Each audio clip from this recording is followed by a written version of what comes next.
Kerajaan Tenggarong, Kutai, itu adalah kerajaan Hindu tertua di tanah Nusantara. Perhatikan ini.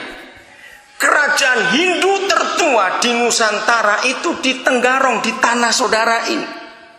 Baru mereka menyebar ke Jawa sampai ke Sriwijaya, ke Sumatera.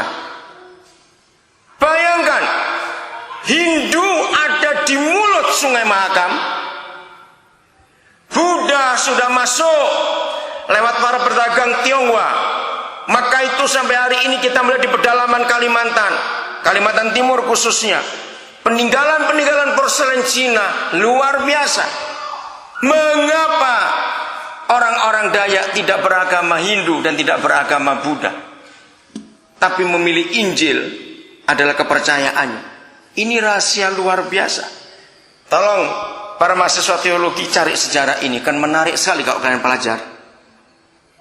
Paling jauh dalam masa itu, Muara Kaman itu kekuasaan kerajaan Kutai, tapi mereka nggak bisa terus masuk sampai ke pedalaman. Maka itu orang-orang Tonyoi, orang-orang Benua, saudara kita di bagian selatan, kenapa tidak tertarik dengan Hindu? Padahal itu dekat sekali. Sejarahnya mengatakan sebab Tuhan mengasihi orang Dayak lebih dari suku apapun di pulau ini untuk dipercayakan Injil. Saudara, sisa keharingan dari sebagian orang Dayak yang masih kuat itu tinggal di Kalimantan Tengah saja. Kalimantan Barat sudah habis, nggak ada lagi keharingan. Saya bersyukur tahun 75 waktu saya masuk ke Tonyoi, ke daerah ke Kutai Barat kalau sekarang ini. Beliannya masih banyak sekali. Tiap hari 24 jam penuh. Saudara kita orang-orang Tonyoi atau orang Tunjung, orang bilang menggunakan cara belian untuk menyembuhkan orang semuanya itu. Tahun 2002 saya masuk lagi ke kampung itu, sudah berubah keadaannya. Bersyukur, Injil luar biasa. Tapi saudara, izinkan saya mengatakan ini kepada orang-orang tua Dayak. Maafkan saya kalau ada yang tersinggung. Kepada anak-anak muda Dayak, saya harus ngomong apa adanya pada kalian. Ternyata setelah Injil yang hebat itu memenangkan orang-orang Dayak sampai ke ujung-ujung gunung sana yang orang tidak bisa jangkau, bahkan sampai hari ini masih banyak daerah di perbatasan yang belum ada jalan darat ke wilayah Indonesia, tapi Injil masuk duluan ke sana. Dengarkan, setelah sekian puluh tahun terakhir ini Injil berjaya. Akhirnya Injil di tanah Dayak hancur. Bukan karena ini, bukan karena itu. Karena satu, seks bebas. Saya pernah mengunjungi Tanjung Selor. Hati saya hancur melihat anak-anak muda Kenyah. Anak-anak muda Kenyah dihancurkan oleh kemabukan dan free sex. Coba orang-orang Dayak, maaf, jangan tersinggung, tapi saya mau berkata apa adanya. Harusnya gereja di tanah Kalimantan ini, khususnya Kalimantan Timur, karena saya memperhatikan Kalimantan Timur itu paling hebat Injil dibandingkan Kalimantan Tengah dan Kalimantan Barat. Saya tidak tahu kenapa orang-orang Dayak di Kalimantan Timur lebih hebat imannya daripada saudara kita di Kalimantan Tengah dan Kalimantan Barat. Saya sudah keliling saudara Kalimantan ini, begitu saya punya data cukup akurat membicarakan tentang orang Dayak. Caranya begini gereja, dengarkan orang-orang Dayak. Setiap tahun berapa anak-anak muda Dayak, entah itu Lun Dayak, entah itu Kenyah atau suku yang lain, setiap tahun berapa anak-anak muda Dayak yang mengambil S2 dalam pendidikannya. Saya nggak berkata teologi, maaf. Dan saya sudah berkata banyak di daerah-daerah. Jangan anak-anak muda Dayak hobinya masuk teologi saja. Sayang kalau anak-anak muda Dayak hobinya hanya ke teologi. Siapa yang jadi hakim, siapa jadi jaksa, siapa jadi jenderal, siapa jadi dokter, siapa jadi pilot. Beritahu di kampung-kampung supaya cita-cita anak muda Dayak nggak hanya berhenti di teologi. Jangan. Setuju tidak saya berkata ini? Kalau sudah tidak setuju akan hancur Dayak ini. Berapa orang setiap tahun yang mengambil S3 dalam teologi? Tapi yang paling penting, Begini para pendeta, ukuran saya. Keberhasilan seorang pendeta itu dilihat kalau dalam setahun gereja itu menikahkan misalnya 10 pasang, misalnya, ya ada yang lebih. Ya, ini yang perlu kita tahu betul. Dari 10 pasang pengantin itu berapa yang masih perawan?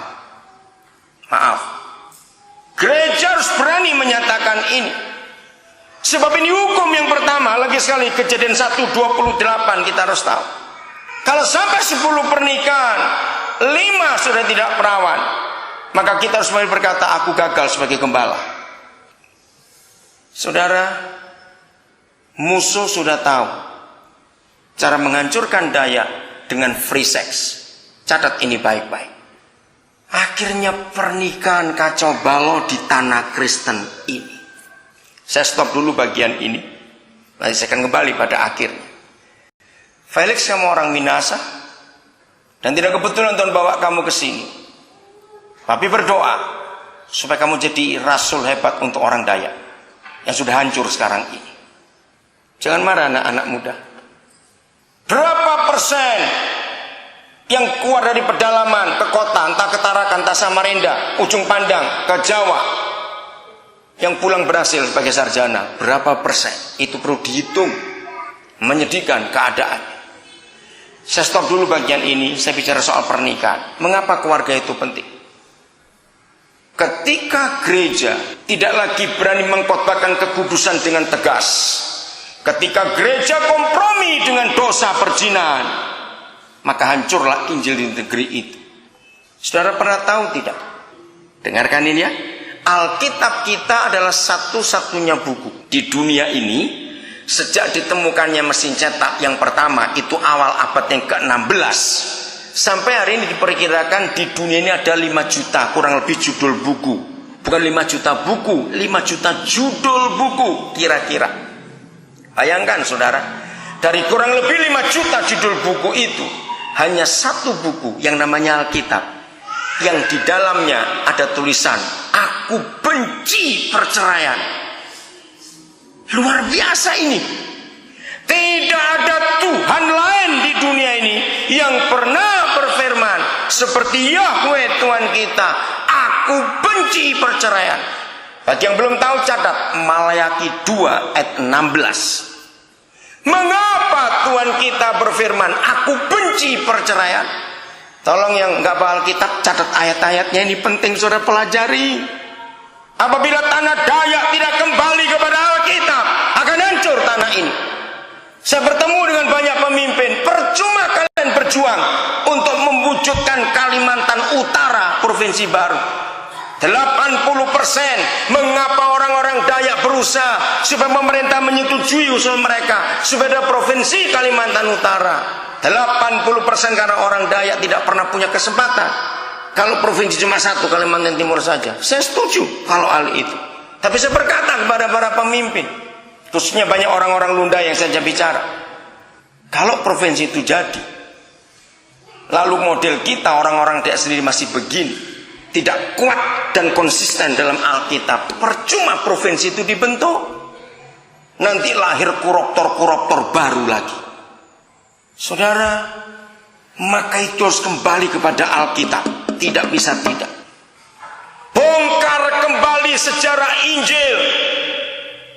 Mumpung orang-orang tua, saya sudah kunjungi berapa kampung, sisa sedikit sekali orang-orang tua yang masih hidup sebagai baptisan pertama. Di Lundanya tinggal 1 orang, namanya Pak Teko Kebarek.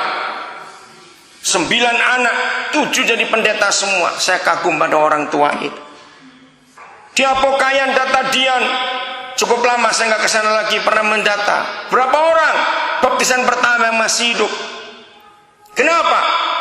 Harus tahu sejarah itu supaya anak-anak muda tahu bagaimana orang-orang tua kita dulu terima Injil. Mereka jalan berhari-hari hanya untuk dengar firman. Luar biasa iman orang-orang tua kita dulu, saudara. Firman mereka pegang hebat sekali.